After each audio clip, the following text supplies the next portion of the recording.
Welcome to the Compliance 911 Show, a no-nonsense podcast discussing hot topics for today's busy compliance professional.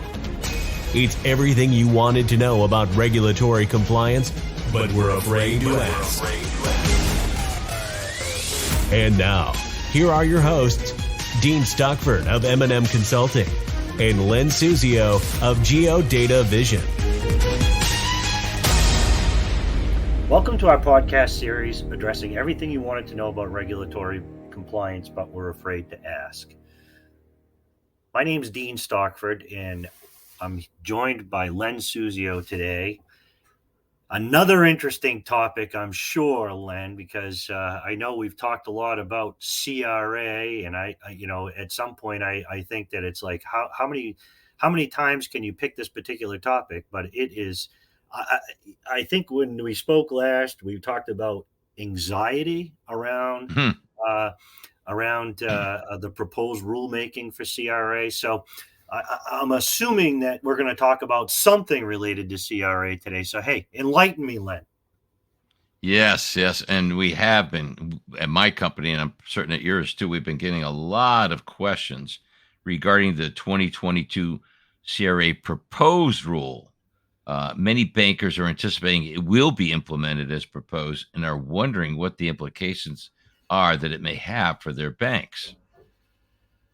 Well, that's certainly a hot topic. So how do you see what's coming down the pike and how bankers may want to prepare for it? Well, the first thing, Dean, is there are a good number of very serious problems with the rule as it has been proposed. Chief among them is the proposed rule is beyond complicated. I can only characterize it as convoluted, and much of it won't be easily enforced.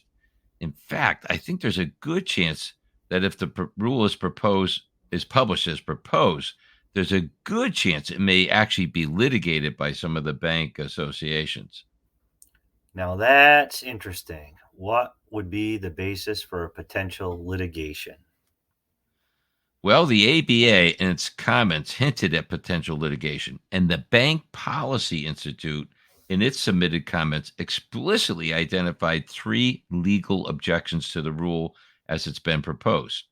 First, the BPI argues that the rule as proposed exceeds the statutory authority granted by the Community Reinvestment Act to regulators, specifically with respect to the expansion of CRA evaluations for large banks to include what are called retail lending areas and all the major product line lending in all, quote, outside retail lending areas.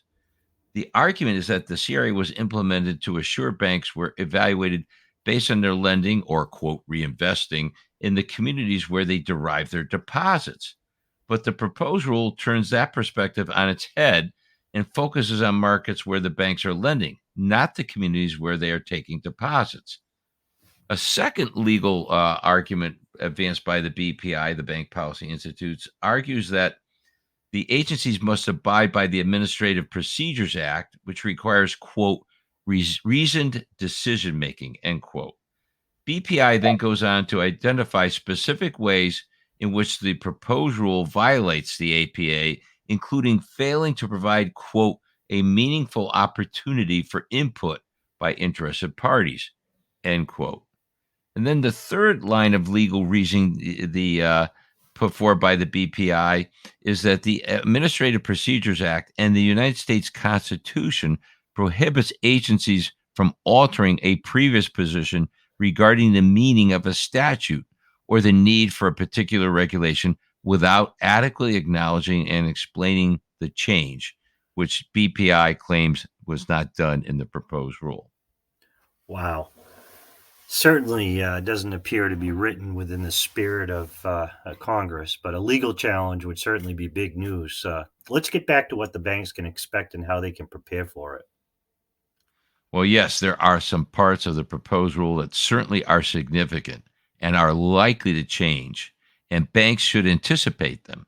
Let me focus on what I consider to be the big three, although there certainly are other substantive changes proposed that we perhaps could touch upon in another podcast. I just don't want to overwhelm our audience today. Maybe you and I have been good at doing that. I don't know. Yeah. First, It's clear that the meaning of, quote, a small business loan will be dramatically changed from the current definition, which is based on the call report definition of a small business loan, to a definition that will be determined under Section 1071 of Dodd-Frank. Specifically, a small business loan is now a business loan of $1 million or less, or a small farm loan of $500,000 or less. The Dodd-Frank Section 1071 rule has not yet been published, but it has been proposed. And the proposal would change a small business loan to be a loan to a business with $5 million of gross annual revenue or less. This means that the loan size is no longer determinative. It's the size of the business measured by the gross annual revenues that will qualify what is a small business loan. A corollary of this radical new definition is that the loan size may be far greater or larger than the $5 million gross annual revenue limit. As you know, as I said a minute ago, a small business loan cannot exceed $1 million and a small farm loan $500,000 under the present rule. Well, when the focus goes from the size of the loan to the size of the business, technically, it means that there could be multi-million-dollar loans that will now be considered to be small business loans. And many more loans will be therefore counted as small business loans compared to today's definition. The second aspect is of the proposed rule would defer the reporting of small business and small farm loans to the reporting requirements of Dodd-Frank, Section as proposed, Section 1071. It would define covered lenders as any lenders, bank and non-bank, by the way, credit unions, commercial loan companies, etc., that extend 25 or more small business loans in each of the previous 2 calendar years. That change is earthquaking because credit unions and loan companies will become reporters, and many small banks that don't report now will become mandated reporters under Section 1071 is proposed. The third radical aspect of the proposed rule includes what they call calibrated benchmarks that would precisely define performance standards at each potential performance conclusion or rating of outstanding, high satisfactory, low satisfactory, needs to improve, and substantial noncompliance.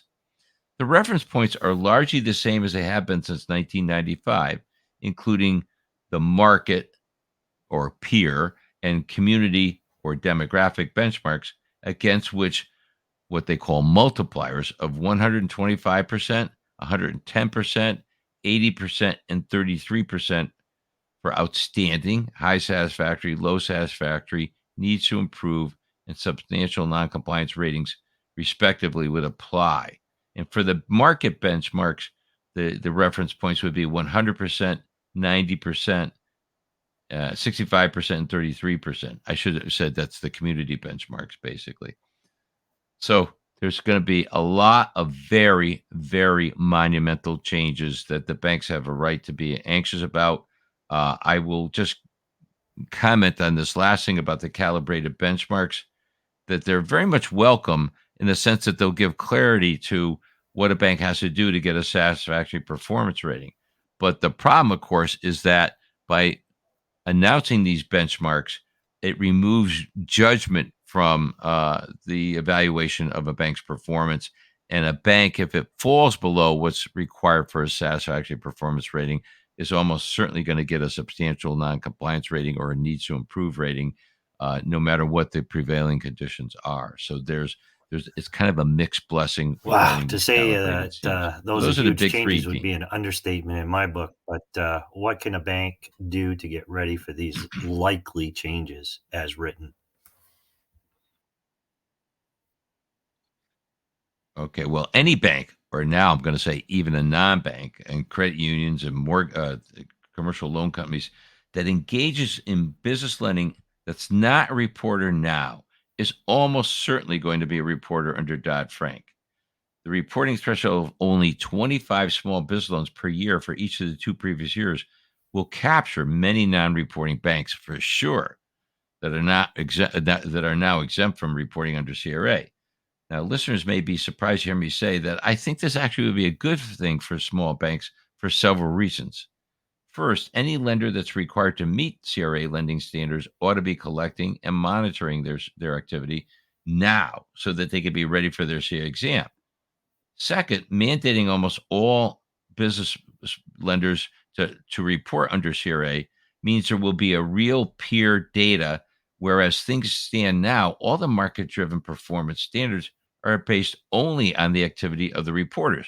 That is, the activity of large banks. So all these lenders should start discussing the likelihood of mandatory reporting of small business lending within their with their software vendors. These lenders should review the substantially increased data points. They're going to, by the way, be tripled or more be reported under Section 1071. The number of fields will triple or quadruple compared to current CRA reporting requirements. So management should begin preparing for the collection of all this data. A glimpse of what will be required can be found in 1071. NPR. Banks should have also evaluate how significant the impact of Dodd-Frank will be on reporting, and will be reviewing their commercial lending activity to estimate how many of their business loans may be mandatorily reported. I suspect that for many community banks, it's going to be almost all their small business loans. That itself is going to be an earth-shaking event for the small banks. Finally, banks should assume that calibrated benchmarks will be applied, even if the rule is not passed as proposed. Why do I suggest that? Because the regulators don't have to formally declare what the calibrated benchmarks are. In fact, for the last 27 years, they've been using unofficial calibrated benchmarks that they have refused to disclose. Without changing the rule, they can continue or change those benchmarks without anyone knowing it. So if the agencies don't implement the proposed rule, it's likely that they will use the calibrated benchmarks anyways. After all, why would they propose benchmarks they don't intend to use? In fact, they already may have been using them for the last quarter of a century. Until now, they have refused to tell us what they are. Wow, this has Now been we really have some interesting, insight Len. In into fact, what I the think we real should hidden probably standards do are. another podcast soon on this subject, which represents the very radical change in the CRA regulations, and of course, maybe even put together some additional opportunities as a result of these radical changes. So I appreciate all the information. Really good stuff. This is Dean Stockford from M&amp Consulting. This is Len Suzio of GeoDataVision saying we hope that you found today's podcast informative and interesting. And be sure to send us feedback and request topics for future podcasts. Have a great day. Thanks for listening to the Compliance 911 Show. If you like the podcast, be sure to subscribe so you don't miss an episode. While you're at it, please give us a like and review to help others find the show. As always, links are in the show notes, and you can always find us online at compliance911show.com. Follow M&amp Consulting and GeoDataVision on LinkedIn for all the latest news and information on compliance hot topics.